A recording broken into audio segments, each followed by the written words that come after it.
bonus, insentif, itu kan karena mereka sendiri. Orang digaji kan karena mereka sendiri yang ngegaji. Berapa yang dia bisa berikan untuk perusahaan. Saya suka nggak cocok dengan pola pikirnya orang-orang finance. Punya uang dulu baru sedekah. Kata siapa saya bilang. Karena sedekah dulu rezeki kita akan dibuka oleh Allah gitu. Saya percaya bahwa bisnis itu akan sustain. Bisnis itu akan bertahan kalau kita tidak pernah meninggalkan Tuhan, Sang Maha Pencipta. Di industri ini, industri kurir atau industri logistik, ini adalah sebuah profesi yang menurut saya adalah profesi yang sangat mulia, yang membawa kebahagiaan buat banyak kalangan. Kita sering mendengar kalau di bahasa Inggris, kalau nabi, rasul disebut dengan messenger. Kurir sering juga orang mengatakan adalah messenger. Pada saat saya bergabung di perusahaan, saya pada saat itu sebagai anak yang baru lulus dari kuliah, S2, tentu mempunyai beberapa idealisme. Mempunyai beberapa cita-cita dan harapan. Tapi saya percaya bahwa untuk mencapai itu tentu diperlukan usaha dan kerja keras. Yang memang ini merupakan warisan yang diwariskan oleh keluarga. Saya berasal dari keluarga yang orang tua saya adalah kurir, mengantar paket, mengantar kiriman. Ya, orang tua saya banyak mengajarkan hal-hal yang tentunya berkaitan dengan ilmu perkuriran. Tapi satu yang selalu ditekankan oleh beliau adalah jangan lupa untuk terus berbuat baik. Jadi kita tidak hanya bekerja, tidak hanya menjalankan kewajiban, tidak hanya mengikuti aturan-aturan yang berlaku di perusahaan, tapi kita juga harus memberikan nilai lebih. Sehingga ini akan memberikan value kepada diri kita sendiri. JNE adalah perusahaan yang berdiri tahun 1990, tepatnya pada tanggal 26 November. JNE pada saat itu didirikan hanya oleh 8 pendiri. Kemudian hari ini perusahaan terus tumbuh, terus berkembang menjadi perusahaan yang tidak kurang dari 50.000 orang yang bekerja di dalamnya. Bisa membuka banyak lapangan pekerjaan, membuat ekonomi kita terus bergerak, dan terus membuat ekosistem di dalamnya ikut tumbuh dan berkembang.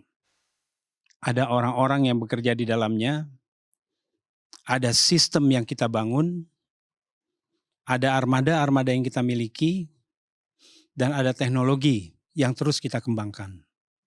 Saya ingat pada saat itu, baru di hari kedua saya bergabung di perusahaan, saya langsung menjadi kurir untuk mengirimkan kiriman ke luar negeri, ke Thailand. Dengan cara apa? Kiriman itu harus dibawa langsung on board, karena pada saat itu memang saya belum terlalu familiar dengan pekerjaan ini. Tapi pada saat itu saya merasa tumbuh kecintaan saya dengan pekerjaan ini. Kenapa? Karena di dalam pekerjaan ini saya berhubungan dengan banyak orang. Saya melihat aneka ragam kultur, kebiasaan yang berbeda. Dan ini menjadi sesuatu tantangan sekaligus daya tarik. Dalam perjalanannya JNE tentu harus menjadi perusahaan yang mandiri. Kalau di awal JNE besar karena JNE mendapatkan support dari sister company kita, Tiki. Tapi dalam perjalanannya JNE tentu ingin lebih mandiri. JNE perlu untuk membuka jaringan sendiri menggunakan nama JNE. Pendiri perusahaan almarhum Bapak Haji Suprapto Suparno adalah orang, sosok yang selalu mengingatkan bahwa untuk bisa menjadi sukses itu tidak cukup hanya kerja keras. Tidak cukup hanya kita melakukan segala sesuatunya seperti yang lain lakukan. Kita perlu minta pertolongan kepada Allah Subhanahu wa Ta'ala. Dari sejak berdiri perusahaan melalui founder selalu mengingatkan, jadilah perusahaan yang selalu mengutamakan untuk mencari keberkahan, tidak sekedar mencari keuntungan. Beliau selalu mengingatkan pentingnya untuk kita selalu beribadah, berdoa, sembahyang, bersedekah. Ya. Saya ingat sekali beliau selalu mengatakan, kalau di dalam Al-Quran itu ada surat Al-Ma'un, katanya jangan jadi pendusta agama. Ya. Kita sholat, tapi ternyata kita tidak menolong anak-anak yatim. Tidak membantu adik-adik anak-anak yatim, fakir miskin. Ya, beliau selalu mengingatkan itu. Ya. Sholat itu bukan hanya dikerjakan, beliau bilang. Sholat itu harus didirikan. Sholat itu harus dipraktekkan. Supaya kita punya nilai. Supaya kita bisa memaknai pentingnya kita menjadi hamba Tuhan yang memang ingin bisa mencari keberkahan. Yang kedua, beliau selalu mengajarkan dan mengingatkan di dalam Al-Quran ada surat Al-Baqarah ayat 261. Itu ibarat sebuah biji. Biji yang kemudian setiap kali kita berbuat kebaikan akan tumbuh menjadi 7 cabang. Dan setiap cabang akan berbuah 100. Setiap kebaikan yang kita tanamkan tentu akan mendapatkan balasan dari Allah Subhanahu wa Ta'ala sebanyak 700 kali. Ya. JNE bisa seperti hari ini, saya yakin ini bukan karena hebatnya seorang pemimpin, bukan juga hebatnya tim yang kami miliki, bukan juga karena jaringan yang kami miliki, tetapi ada filosofi yang selalu kita yakini. JNE harus selalu dekat dengan Tuhan. JNE mempunyai filosofi, JNE terus berbagi, JNE terus memberi dan menyantuni. Apa makna dari berbagi, memberi dan menyantuni? Ya, karena kita tahu semua yang kita terima pada hari ini itu tidak datang dengan sendirinya. Ini semua datang karena memang Allah memberikan kemudahan kepada kita semua. Kemudahan dalam mencari rizki, kemudahan dalam memberikan pelayanan, kemudahan dalam mengembangkan bisnis. Ya. Di dalam perjalanannya tentu JNE harus bisa mempraktekkan ini. Prinsip berbagi, memberi, menyantuni tidak hanya kepada adik-adik, tidak hanya kepada fakir miskin, tetapi juga ada lingkungan di mana JNE itu berdiri. Sebagai pemimpin di JNE, saya percaya bahwa keberhasilan itu tidak melulu diukur dari berapa banyaknya omset yang bisa kita kejar. Berapa banyaknya keuntungan yang bisa kita capai. Saya selalu mengingatkan kepada diri saya sendiri maupun kepada manajemen, kepada tim dan seluruh karyawan yang bekerja di perusahaan bahwa keberhasilan itu harus diukur dari seberapa besar manfaat yang bisa dirasakan oleh lingkungan dengan hadirnya JNE di tengah-tengah mereka. Ini adalah prinsip, ini adalah filosofi yang kemudian lahirlah tagline JNE yang kita sebut JNE Connecting Happiness. JNE menghubungkan kebahagiaan. kita membawa paket, kita membawa dokumen dari individu ke individu, dari individu ke perusahaan, dari perusahaan ke individu, ya, termasuk yang dari pemerintah. Ini semua tentu harus bisa menggambarkan, JNE harus bisa connecting happiness kepada semuanya. Saya bersyukur sejak awal bergabung di perusahaan, saya mendapatkan banyak kesempatan untuk belajar. Baik itu praktek yang ada di lingkungan kantor, maupun dengan mengikuti pelatihan-pelatihan yang diberikan oleh perusahaan. Ya, semuanya penting. Tapi sebagai orang beriman, yang paling penting adalah kita harus konsisten. Konsisten dalam apa? Konsisten dalam berbuat kebaikan. Kita berhijrah. Kita harus berpikir bahwa hari ini harus lebih baik dari kemarin. Hari esok harus lebih baik dari hari ini. Dengan jumlah karyawan yang begitu besar hari ini, saya harus berpikir, saya tidak boleh hanya memikirkan diri sendiri. Orang tua selalu mengajarkan kepada saya, semua jangan berpikir untuk kamu. Jangan berpikir untuk keluarga kamu. Tapi berpikirlah untuk orang banyak. Kamu harus bela karyawan. Kamu harus nafkahi karyawan. Dan kamu harus bisa mengembangkan bisnis ini. Dengan cara apa? Dengan cara kita harus selalu dekat dengan Allah Subhanahu wa Ta'ala. Kita harus pegang apa yang diajarkan oleh pendiri perusahaan. Saya percaya bahwa bisnis itu akan sustain. Bisnis itu akan bertahan kalau kita tidak pernah meninggalkan Tuhan, Sang Maha Pencipta. Tapi kalau kita hanya sibuk memikirkan diri kita sendiri, kita hanya sibuk memikirkan apa yang saya bisa dapatkan dari perusahaan, kita tidak akan kemana-mana. Ya. Selalu berorientasi kepada kebaikan. Berbagi, memberi, dan menyantuni.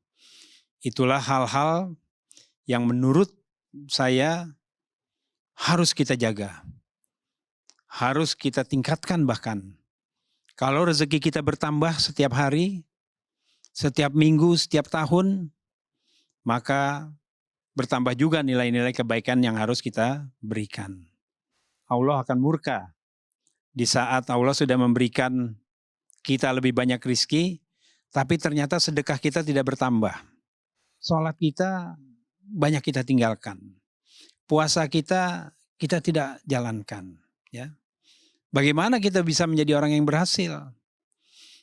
Ya. Kalau kepada Sang Pencipta aja kita lupa. Padahal karena Sang Pencipta yang sudah membuat kita bisa seperti ini, itulah sebenarnya makna.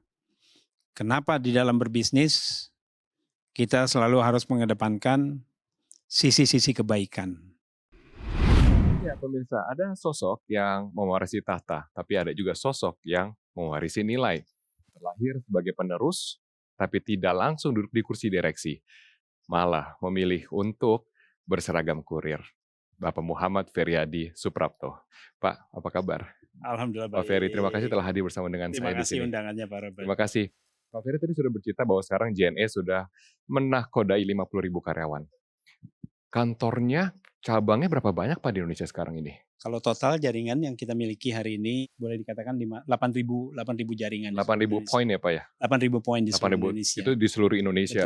Betul. Saya penasaran deh bagaimana sih kehidupan seorang CEO setiap harinya Pak dengan 50.000 tanggung jawab 50.000 karyawan dan juga 8.000 lokasi yang harus dimonitor juga. Bapak pagi bangun jam berapa terus ngapain Pak? Oh, saya jam 4 tiap hari udah bangun. Terus Bapak bangunin teman-teman? Saya bangunin teman-teman, biasanya saya sharing pagi gitu ya. Ada kata-kata mutiara, biasanya saya dapat. Ya handphone ini jangan hanya dipakai untuk sekedar berkomunikasi, sekedar hanya texting doang. Kan sekarang modelnya kita pasti terhubung dengan beberapa grup chat. Oke. Apa yang saya dapat mungkin dapat dari WA sebelah, apa saya dapat dari teman-teman gitu ya. Saya ingin saya sharing. Oke. Dan ini yang hampir dibilang setiap hari saya lakukan. Setiap hari harus berhijrah. Setiap hari. Setiap hari harus berhijrah Menarik Pak, dong. konsepnya berhijrah tuh di mata Pak Ferry apa? Oke, saya selalu berpikir hari ini harus lebih baik dari kemarin. Oh, itu konsep hijrahnya Bapak. Iya. Lebih baik Dan dalam hal besok harus lebih baik daripada hari hari ini. ini. Dalam hal? Ya banyak ya, kita ini kan kalau di Islam mungkin hidupnya hanya di antara azan ke azan. Jangan-jangan azan tadi itu, azan sholat zuhur itu azan saya terakhir. Jangan-jangan saya nggak punya kesempatan untuk dengarkan azan sholat asar Itu gitu. di pikiran Bapak setiap hari? Itu yang selalu saya pikirkan tiap hari. Jadi bagaimana setiap momen, setiap saat yang kita selalu ingat itu adalah bagaimana berbuat baik. Progres dari perusahaan saya dapat. Biasanya dari situ ya ada interaksi juga dengan manajemen, ada interaksi juga dengan karyawan. Tapi buat saya yang paling penting adalah ini kan buat mengingatkan gitu ya. Bahkan kepada manajemen sekalipun saya bilang bahwa manajemen nggak cukup gitu loh berpikirnya hanya bisnis melulu. Ya bagaimana kalau manajemen lupa dengan kesejahteraan karyawan?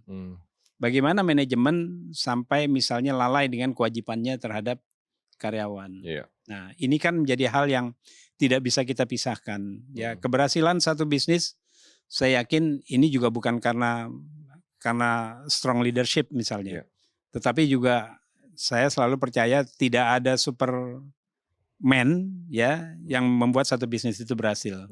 Yang ada itu super team, Pak Robert. Oke, menarik. Betul Tapi kan? Pak Ferry menjadi sosok yang seperti ini, kalau saya bilang dengan leadership yang kuat ditopang juga dengan spiritualitas yang kuat juga. Dulu fase-fase kehidupan Pak Ferry itu apakah spiritualitasnya setinggi ini atau ada proses yang membentuk dan juga pengalaman hidup yang membentuk? Pada saat itu ya sedekah kita, sedekah saya, ibadah saya mungkin tidak seperti hari inilah. Kapan Pak itu? Ya pertama saya bergabung dengan JNE misalnya. Saya kan juga nggak punya apa-apa Pak. Gaji saya pun mungkin pada saat itu, saya ingat gaji pertama kali saya bergabung di perusahaan itu mungkin cuma 2,5 juta pada saat 2,5 juta. Tapi kalau tidak salah posisinya di divisi business development. Business development itu yang menempatkan ayah atau bapak yang meminta? Saya waktu itu ditempatkan di posisi itu karena pada saat itu memang jumlah karyawan masih sedikit. Pada saat saya bergabung itu mungkin karyawan bisa dihitung hanya ratusan kali Pak ya. Tetapi pada saat itu saya berpikir bagaimana dengan perusahaan yang hanya dengan sedikit karyawan bisa menjadi perusahaan yang besar. Coba kita berbicara dulu mengenai tahun 95 ya Pak. Iya. Bapak kan baru lulus dari MBA kalau tidak salah, Master di Amerika Serikat. Betul. Bapak memilih untuk pulang atau Bapak dipanggil untuk pulang? Ya. Saya dikasih pilihan pada saat itu. Apakah saya mau terus gitu ya melanjutkan sekolah sampai S3 atau saya memilih untuk kembali ke tanah air gitu. Saya mulai memikirkan apa yang sekarang ini dikelola, dijalankan oleh orang tua. Kalau kita hanya berpikir untuk diri kita hanya sibuk memikirkan apa sih yang saya bisa dapatkan gitu ya. Ya. Tentu artinya saya terlalu egois. Ya, oke. Saya tidak melihat bahwa keberadaan orang-orang yang bekerja di perusahaan ayah saya pada saat itu menjadi penting. Saya bersyukur saya bisa menempuh pendidikan di sekolah Al-Azhar sehingga saya banyak mendapatkan pengalaman-pengalaman, pelajaran-pelajaran yang memang bukan hanya pelajaran umum gitu ya, tapi pelajaran yang berbasis dari Al-Qur'an, dari hadis gitu-gitu. Dan saya bersyukur saya bertemu dengan orang-orang yang pada saat itu saya bilang ini adalah sekolah yang mungkin berbeda dengan sekolah-sekolah kebanyakan gitu ya. Di mana anak-anaknya pada saat itu kok rasanya kalau ninggalin sholat aja tuh jadi omongan gitu loh Pak Robert. Kalau nggak puasa di bulan puasa gitu ya, ini biasanya jadi omongan gitu loh. Saya bersyukur bahwa saya diberikan pendidikan agama dari usia dini. Ya. Ya, sehingga itu menjadi bekal saya hari ini. Bapak Anak kedua dari 6 bersaudara. Dan pada saat itu mungkin prosesnya ya seperti seleksi alam gitu ya. Mungkin dilihat, mungkin dinilai, mungkin dianggap ini yang mungkin menjadi orang yang dianggap bisa meneruskan tongkat estafet perusahaan. Tapi di antara 6 orang ini, 6 saudara Bapak, adakah yang juga kemudian terlibat bersama di JNE?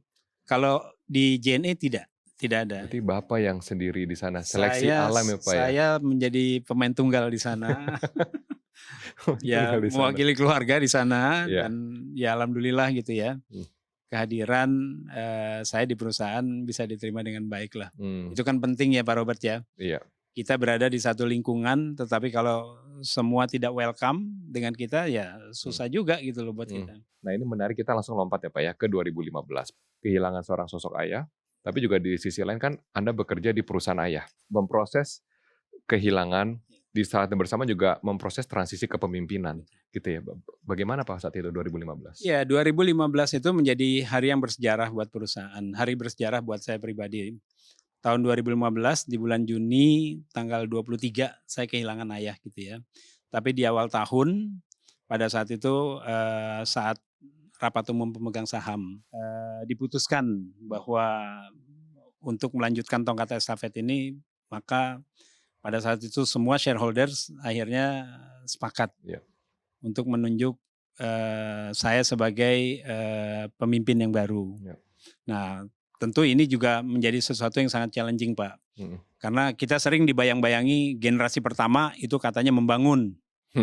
Ya. Generasi kedua? Generasi kedua ini banyak juga yang katanya itu menghancurkan gitu ya. Boro-boro mengembangkan. Kan ini menjadi satu momok yang saya harus bisa buktikan bahwa pergantian kepemimpinan di dalam sebuah organisasi tentu juga harus dibuktikan ya bahwa pemimpin yang baru ini mampu. Bahwa pemimpin yang baru ini bisa membuat terobosan-terobosan atau setidaknya membuat value dari perusahaan itu lebih besar. Dan alhamdulillah didukung dengan tim yang ada, didukung dengan karyawan yang saya miliki, jaringan yang saya miliki, dan juga dengan apa tadi yang saya katakan bahwa kita itu jangan jauh-jauh dari Yang Maha Esa.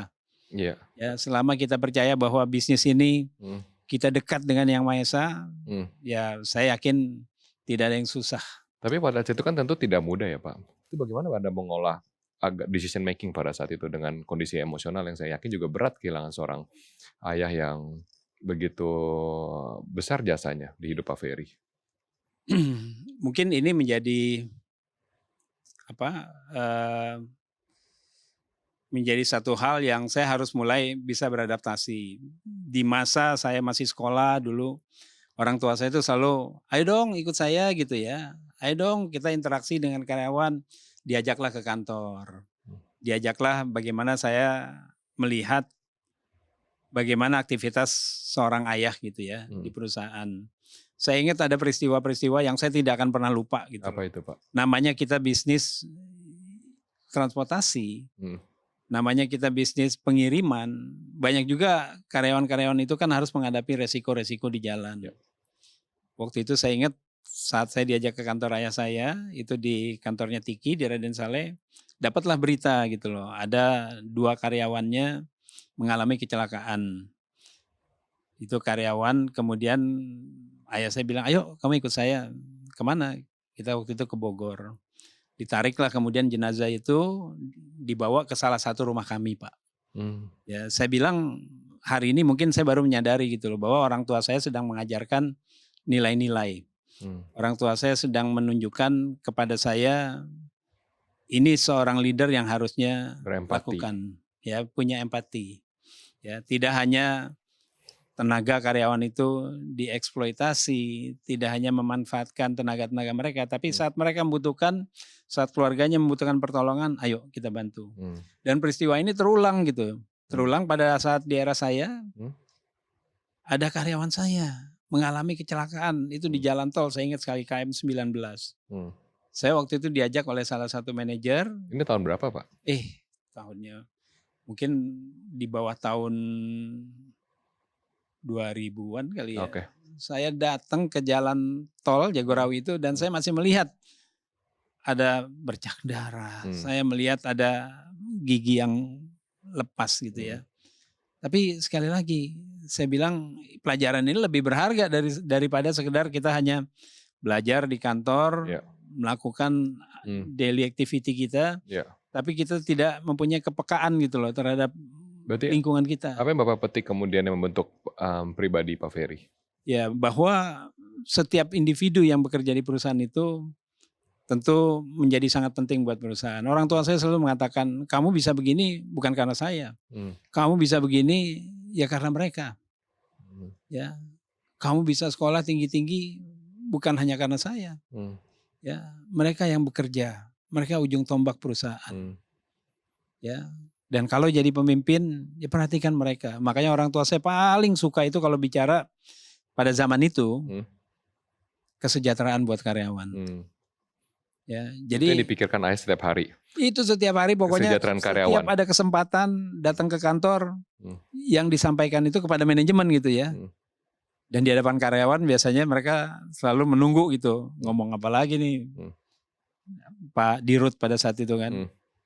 Gaji udah naik belum? Terus ada tunjangan lain belum? Dan kalau di JNE kita katakan misalnya kepada yang muslim, kita berangkatkan umroh setiap 12 tahun bekerja.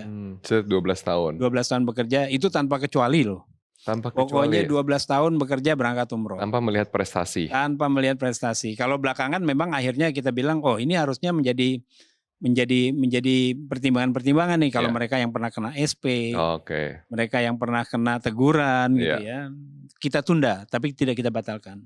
Berlaku juga untuk agama lain? Berlaku juga buat agama lain. Kemana? Tentu ke Holy Land-nya masing-masing. Iya masing-masing. Nah, ini yang juga unik yang dilakukan oleh pendiri lah, oleh almarhum bapak saya. Pada saat itu, pada saat Indonesia krisis Pak Robert, di saat banyak perusahaan harus melay off karyawannya, justru bapak saya bilang, jangan malah membuat situasi makin sulit. Ya, harusnya buatlah karyawan-karyawan di perusahaan itu malah lebih baik, malah lebih sejahtera. Ini krisis bagi beras 98. 98. Bagi beras, Pak. Bagi beras dan sampai hari ini pun kita berjalan. Nah, tugas saya apa? Tugas saya adalah untuk bisa meningkatkan apa yang sudah ditinggalkan. Ya, alhamdulillah kalau tahun lalu kita bisa memberangkatkan 1.600 orang ke Tanah Suci umroh. 1.600 itu berarti sekitar 30%, Pak. Dari karyawan Bapak. Dari 5.000. karyawan yang organik, karyawan kita sendiri ya Pak ya. Ya. Tapi dari mitra-mitra, kita juga mendorong mitra-mitra membuat program yang sama. Agen-agen kita bikinlah program yang sama. Berarti menurut Pak Ferry, kesuksesan JNE untuk melewati berbagai rintangan dan tantangan, termasuk di era yang sekarang, di mana JNE termasuk atau bahkan top of mind di kalangan customer adalah kebaikan terhadap karyawan. Ya. Ini salah satu yang kita bangun. Saya ingin orang kenal JNE bukan karena orang melihat layanannya baik gitu loh. Saya ingin orang melihat apa yang kita dapatkan, ini semua kembali kepada karyawan, kembali kepada lingkungan. Berarti berbagi, memberi, dan menyantuni itu juga termasuk kepada karyawan? Itu juga termasuk pada karyawan. Atau karyawan dulu yang mendapatkan? Oh iya, kalau almarhum ayah saya selalu bilang, kalau mau bantu jangan bantu yang jauh dulu lah, bantu yang dekat dulu. Kan memang rasanya lucu gitu ya, kalau kita bantu yang jauh, ternyata yang di depan mata kita ternyata masih belum sejahtera. Nah, ini nilai yang saya bilang orang tua saya selalu ingatkan. Kalau mau ya membuat sesuatu, ya buatlah yang dekat dulu. Kita nolong yang jauh-jauh Pak Robert, tapi kita lupa gitu. Ternyata di rumah aja masih banyak tuntutan yang belum bisa kita penuhin. Gimana coba? Betul. Menarik apa ya, selama kita berbincang ini, saya tidak mendengar kata-kata mengenai, wah JNE akan 10.000 titik, JNE akan 10.000 karyawan, JNE akan 20.000 karyawan. Itu tidak menjadi concern bagi Pak Ferry dalam hal ekspansi saat ini? Ya, saya mungkin pola berpikirnya agak berbeda dengan yang kebanyakan orang, Pak. Contoh saya tadi bilang bahwa kalau kita mengejar akhirat gitu ya, dunianya mungkin akan mengikuti. Contoh yang paling sederhana, mungkin kalau orang finance, tim sales itu selalu bilang, berapa nih omset kita nih, berapa revenue kita tahun ini. Kalau saya balik, saya bilang enggak. Saya bilang berapa sedekah kita tahun ini. Kalau sedekah kita lebih tinggi dari tahun lalu misalnya gitu ya. At the end of the year saya bilang saya percaya bahwa revenue kita akan naik kok. Tapi kan sedekah itu tergantung dari hasil sales kan Pak? Saya nggak percaya seperti itu Pak. Oh berarti Bapak tidak peduli sales, sedekahnya jalan sendiri? Iya, saya melihatnya justru harus yang diutamakan itu niat baik kita untuk bisa mencapai sedekah yang lebih tinggi daripada tahun sebelumnya. Tidak peduli apapun salesnya pada kuartal itu, pada bulan itu, pada saat itu? Ini Pak, kalau kita orientasinya kebaikan, kalau orientasinya akhirat, saya bilang dunianya insya Allah akan ngikutin Pak. Ya kalau hari ini kebetulan JNE menjadi top of mind, tadi Pak Robert bilang, kalau hari ini JNE mendapatkan banyak kepercayaan gitu ya, dari customer, dari masyarakat. Saya bilang, ya itu karena ini kan seperti ilmu tabur Menduai. tuai gitu ya. Apa yang kita tabur ya itu yang akan kita tuai. Berarti Bapak memilih menabur dulu. Ya, saya lebih memilih ayo deh kita tabur dulu deh. Saya suka nggak cocok dengan pola pikirnya orang-orang finance. Punya uang dulu baru sedekah. Kata siapa saya bilang. Karena sedekah dulu rezeki kita akan dibuka oleh Allah gitu. Ini sering nggak Pak perdebatan ini di kantor Pak Ferry? Ya, dengan tim-tim profesional yang Bapak hire kan mereka berpikirnya seperti itu. Ya, tapi umumnya mereka mengerti Pak. Umumnya mereka mengerti gitu ya. Dan kita tentu saling menghargai lah Pak. Ya, walaupun mungkin buat sebagian orang karena beda keyakinan, karena beda latar belakangnya gitu ya. Mereka selalu menganggap wah harusnya kita punya uang dulu gitu baru kita bisa sedekah. Nggak bisa. Ya kayak umroh saya bilang. Umroh di saat kondisi seperti ini banyak sekali perusahaan-perusahaan yang mungkin lebih memikirkan bagaimana perusahaan itu bisa survive dulu. Saya bilang umroh ini selama saya jadi dirut, saya ingin program ini tetap berjalan.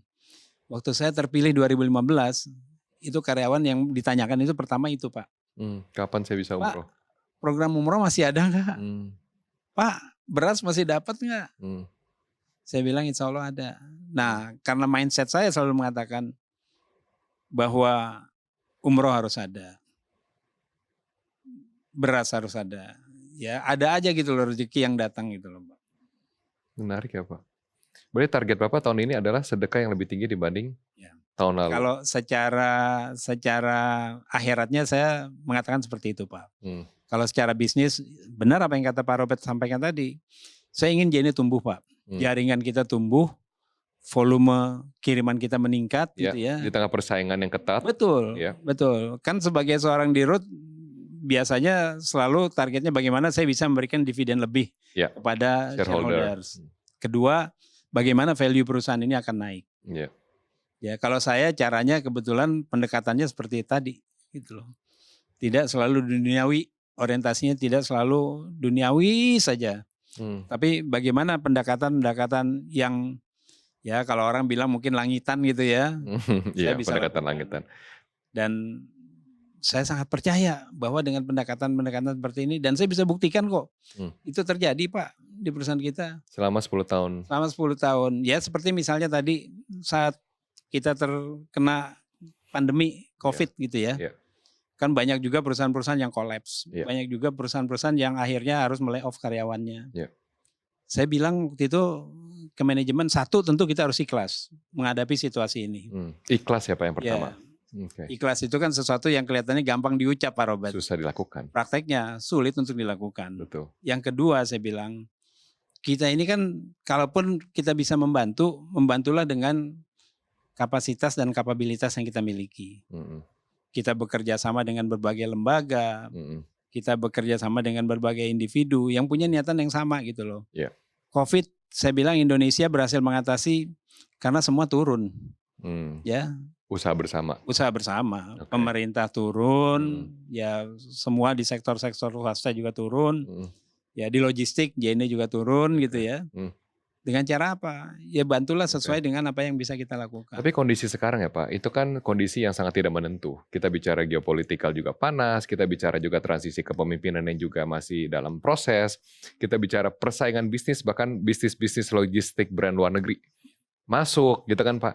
Apa Bapak nggak khawatir bahwa dengan external condition dan internal condition yang semakin challenging, metode pendekatan Bapak dalam memimpin perusahaan masih relevan dan bisa mau JNE lebih di posisi yang lebih baik lagi? Ya banyak orang mungkin mempertanyakan gitu ya, kira-kira strategi yang tadi dekat dengan anak yatim, masih cocok nggak tahun ini? Yang Maha Esa, cocok apa enggak gitu? Iya, cocok nggak tahun ini? Buat saya cocok-cocok aja Pak. Karena kalau semuanya selalu bersandarnya itu kepada, kita bikin planning, ayo kita bikin strategi yang tepat, ayo kita eksekusi di waktu yang tepat.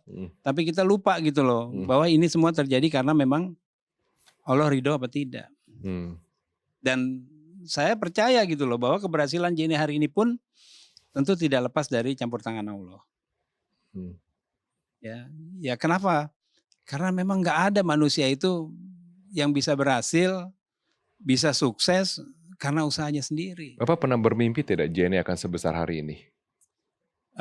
Tidak Pak, Tidak. tidak. Kenapa saya tidak pernah Hmm. bermimpi seperti itu? Karena ya go with the flow aja saya bilang. Kalau dari sisi akhiratnya saya melihat bahwa nggak cukup bisnis ini hanya sekedar bikin planning, kemudian bagaimana kita mengeksekusinya, bagaimana kemudian kita bisa membuat bisnis ini menjadi lebih baik, lebih besar ke depannya. Iya. Tapi kalau saya bilang, ayo deh teman-teman, saya bilang tingkatkan kita punya keimanan, ketakwaan gitu ya.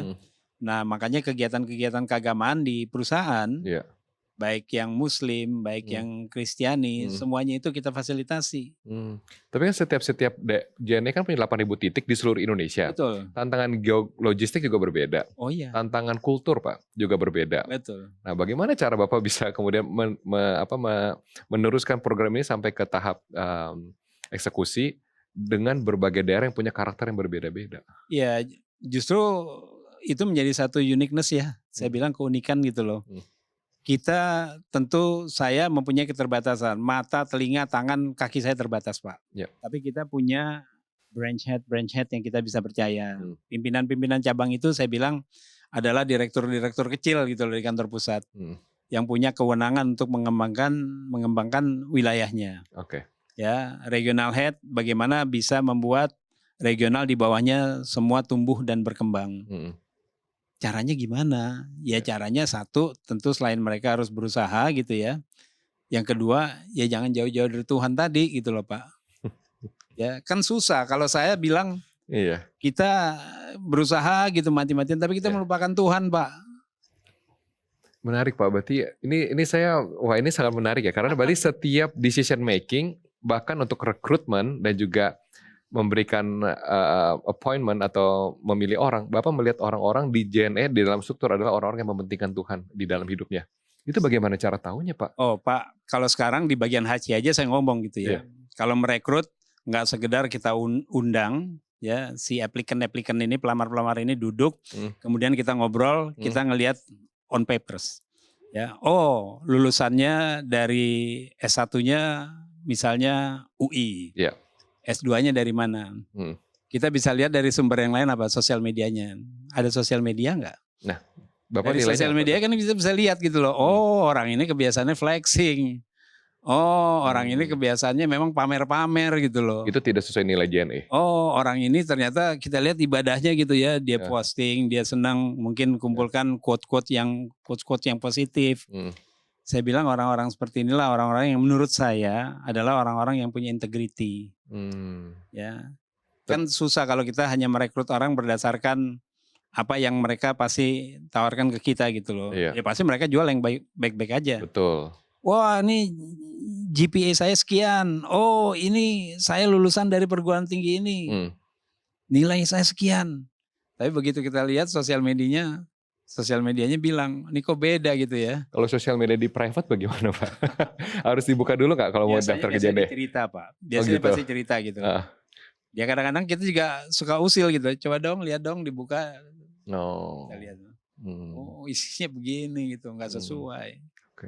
Ya lebih baik kita tahu semuanya itu dari awal.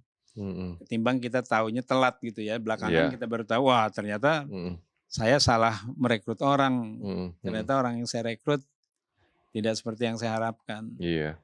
Gitu. Sekarang saya paham kenapa Pak Ferry banyak penghargaan, tapi yang terbaru adalah menjadi Best CEO ya Pak ya.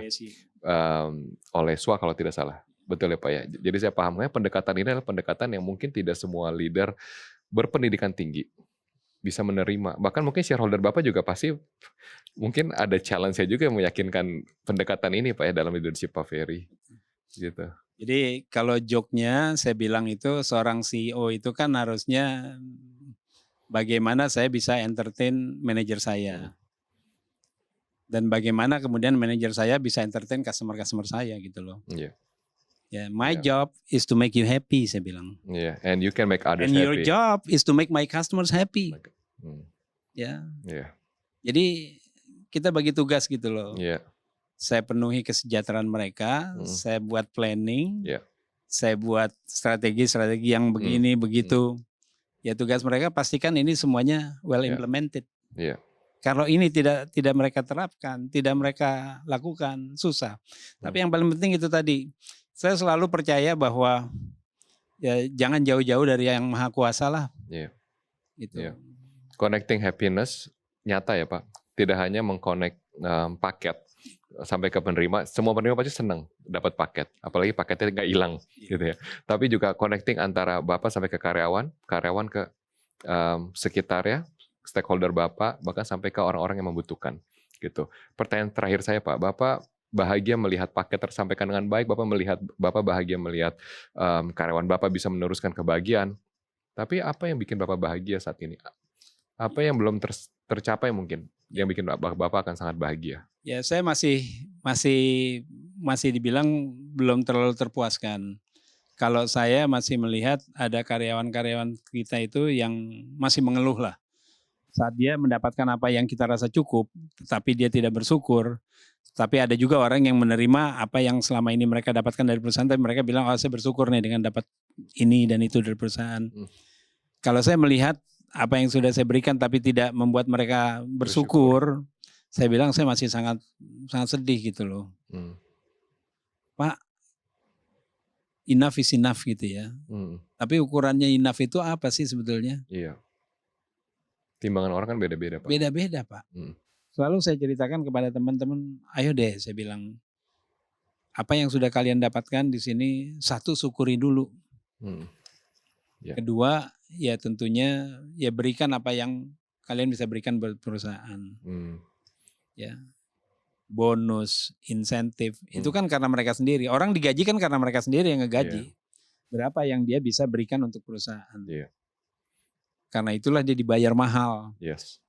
Karena itulah dia bisa mendapatkan lebih daripada yang lain. Betul. Jadi kebahagiaan Bapak adalah melihat 100% karyawan Bapak bahagia. Saya ingin melihat karyawan saya semua bahagia. Dan saya ingin karyawan saya juga percaya, belief-nya harus sama dengan saya gitu loh. Ya, JNE punya keunikan Pak, kalau di bulan Ramadan, biasanya kita ada zakat, dan itu yang menyalurkan bukan hanya dari perusahaan, langsung ke panti-panti misalnya. Saya titip lewat manajer-manajer saya. Nyampe nggak kira-kira? Kan orang mungkin berpikirnya gitu ya. Jangan-jangan saya titipkan uang, ini nggak semuanya disalurkan gitu loh. Itu bagian dari tes ya Pak? Itu sebetulnya banyak orang-orang baru yang mengatakan, ini luar biasa JNE gitu ya. Kok saya tiba-tiba titipkan uang, suruh bantu nyalurkan ini. Dan perusahaan juga nggak pernah tahu. Orang perusahaan nggak nuntut ada kwitansi. Ini disalurkan ke panti ini diberikan kepada individu ini enggak. Bapak percaya sekali. Ya, bukan percaya sekali. Saya yakin semuanya itu ada yang perhatikan, Pak. CCTV besar kita kan ada di atas itu loh, Pak. Wow. Dan itu yang memperhatikan kita, dan itu makanya yang membuat kita harus lebih hati-hati hari ini. Sekarang saya paham Pak kenapa JNE begitu besar, kenapa JNE begitu kuat value-nya, dan juga kenapa JNE begitu begitu stabil di masyarakat Pak, terus terang. Karena kepemimpinan ini yang kemudian bertumpu pada kepercayaan Tuhan Yang Maha Esa. Terima kasih telah mengajarkan kita bahwa bersyukur itu sangat penting, dan jangan lupakan Tuhan dalam setiap langkah kita, termasuk apapun posisinya, dari seorang CEO sampai ke apapun yang ada di dalam perusahaan dan juga tengah masyarakat. Terima kasih Pak. Very happy. Terima kasih. Kita berikan tepuk tangan untuk Pak Ferry.